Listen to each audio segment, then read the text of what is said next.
Today we talked about how I actually prefer when the follower mixes things up, not all the time, but fairly frequently, from their basic anchor position. I feel like if the follower always lands in that same position, I start to feel like I always need the same things in the same way. And I want them to mix it up a little bit. So we just talked about a bunch of variables, like, for example, in her anchor position, she could maybe stretch away a little bit more, or a little bit less.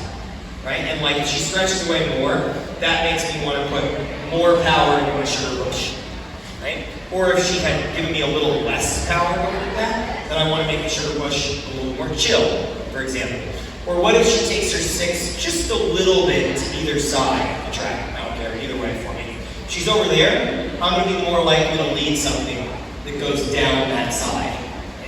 Or we talked about if that becomes extreme enough that it starts to feel like a diagonal. So if she moves way over on 5 and 6, either way, then when this happens, I actually like to lead on that angle to start the next pattern.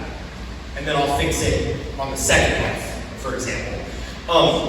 We talked about they might play with height a little bit. If she goes up a little on 5 and 6, I tend to want to do that with her and then drop down to the next pattern. And then we also talked about rotation a little bit. So if my follower is really open like this, it'd be really weird to leave an underarm from there.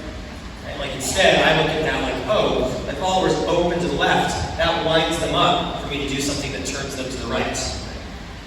Right? Or alternatively, if she was twisted to the right. Right? Like leading a sugar push from here, or leading a whip from here, I think was the example I used.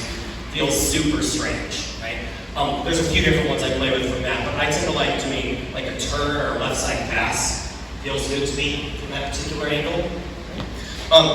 So then we combine those. It's just kind of one overarching example. We have the followers go out to their right, our left on 4, open up on 5 and 6, and kind of load up some more stretch. So remember, you can do this on 4 or 5 and 6. 1, 2, 3, and almost to the curve, 5 and 6. So this to me feels like I'm going to lead something on this diagonal, and I'm going to lead a turn because she's open and prepped it so much. So I'm going to lead double outside turn going on this diagonal. Because it's on a diagonal, it makes me want to change the hands in the middle. 1, 2, 3, and 4, then I'll fix it 5 and 6. And that movement on 5 and 6 influences what I might want to lead next, for example. So now I'm in a different position. I'm not just in this position, I'm in this position with momentum going that way. Another option I chose was 5 and 6. Now a diagonal over here. Then fix that. I mentioned how this would have been a weird choice. Right? If I used 1, 2, 3, and 4, 5, and 6. 1,